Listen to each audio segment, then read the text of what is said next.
Guys, it's no secret. You know that I love Barbell apparel. And if you've got an athletic build, you're going to love them too. Because you will finally be able to wear something that fits as good as it looks. Right now, Barbell apparel is running their annual Swolemate sale. Grab something for yourself and for your partner. Let your partner know that you notice their hard work in the gym and give them some clothing that will help keep them motivated on workout day. For a limited time, get any of their jeans, chinos, or anything pants for just $99. That's $50 below normal. These pants are amazing. They're built to fit athletic bodies, and you'll have complete freedom of movement. Barbell's pants are as comfortable as sweatpants. The quality and construction is second to none, and they are guaranteed for a full year. Go to barbellapparel.com/Chael. Do it right now. Take a look at a collection of my favorite items and take advantage of this special offer today.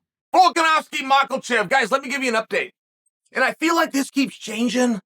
I feel like each day this keeps changing. I feel as though those guys in a rematch had some real tailwinds coming with it. I felt like a lot of the narrative and things within our industry were supporting that. I know I personally liked the idea, but I personally also knew that that idea was going to have to be liked more than other ideas that are also up for the job. I mean, I asked you guys last week, do you want to see Volkanovski and Makhachev rematch? That's what I asked you. And I said, okay, but now think of that. Think of how badly you want to see that. And compare it to, do you want to see Benny DeRouche get a title shot? Compare it to, do you want to see the interim title held by Yair contested against the undisputed title held by Volkanovski?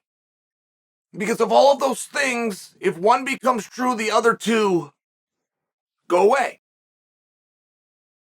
And I just asked you to ponder that. And I read the comment sections. I hear what you guys say. And it sounded as though you'd pondered it. And you did kind of like the rematch idea. But you weren't strong. I mean, I must tell you, at least within our own comment section, you guys were not bullish and strong. You were not passionate that that must be the one that happens. So then I, as a great predictor of this, once I've taken your temperature, I've got to go take the temperature of the industry. I've got to get a really rough sketch in my mind of what Rodriguez has done. And then I would know, to exemplify that by 10, that's what he will be able to do in terms of gaining interest in a fight between himself and Volkanovski. And I have to remind you, Yair Rodriguez versus Volkanovski was one of the options that you already had. And you chose Islam and Volk instead. So how and why now would you, the audience, choose Rodriguez versus Volk? How and why? Well, that was an interim championship for one. Rodriguez looked amazing, and he did it from his back 2 times consecutively, which no odds maker out there thought could be done. 16-1 was the odds that he would armbar Brian Ortega in the first round. 16-1 according to DraftKings. 9-1 that he could finish Josh Emmett by submission in the second round. So no odds maker thought that could be done. Does that bring a special interest to you? Does it now make you think that Volkanovski could be susceptible in a position that you had not previously considered? Well, according to Rodriguez, who did absolutely no media to get himself a fight with Volkanovski, did even less media once he had a fight with Josh Emmett, has now come out and told the media that if he was to fight Volkanovski, he would sure have to get a lot better. Okay. You then couple that with Volkanovski saying, I don't even know who this guy is. Give me Makhachev. I don't even have an interest in this guy. This guy in his belt and his interim, I have no interest in him. Make him the undisputed champion. I do not care. All right.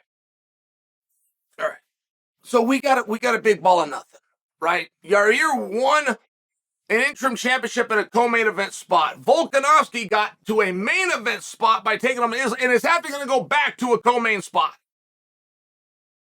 Volkanovski versus Rodriguez is not a main event. Period. Okay. Deep breath. What do we do with Islam? It would appear that Benny DeRouche is a really good answer. The problem is Benny DeRouche is scheduled to take on Charles Oliveira. So are we going to just wait for all of that? Islam goes and does what we're calling record-setting business. He just beats the number one pound-for-pound guy in the world. He beats the number one guy who had never lost to anyone else before. And his reward for that is he gets put on the unemployment list. Is that right? If you beat champion who doesn't have a number one contender, in fact, the number one contenders match isn't even scheduled to happen for a couple of months, you just made your champion unemployed. Does that sound like what you should do to a guy that just did record-setting business? No, of course it doesn't. But you have no other option. And in the back of your head, you're even thinking you can shine Fitzayev up enough. If he can get the right win over Gaethje, you can find a number one contender. You got it down to one of two guys, and you can find it. It just happens to be in the future. Or you could do Volkanovski versus Islam now.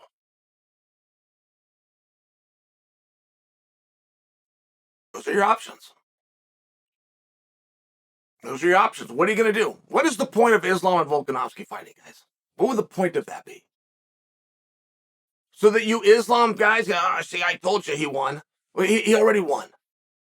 Or so that you Volkanovski, I told you Volk could win. Okay. But now they're one apiece. Do I put them in a rubber match? What do I do now? I don't know what I did this for, but what do I do now? I've already dimmed a light on Rodriguez, who's a co-main event champion. I've already dimmed a light on Benny and Fitzayev. What do I do now? Or I wipe the slate clean. I tell you all, I let you have a little fun. Maybe we revisit this someday. For now, everybody go home. Everybody go home. Everybody go back to your division. Go tend to your own. Bring this conversation up down the line. That's something you still want to do. And that is what they're being told right now. I mean, that is nothing more than a tired parent with some bratty kids are doing just enough, get to feed them just enough to get them to close their mouths. That's what the entire go do it my way and down the road we can revisit this means. Yair, Makhachev, Volkanovski. Bratty kids. And the parent just wants them for now to just go away.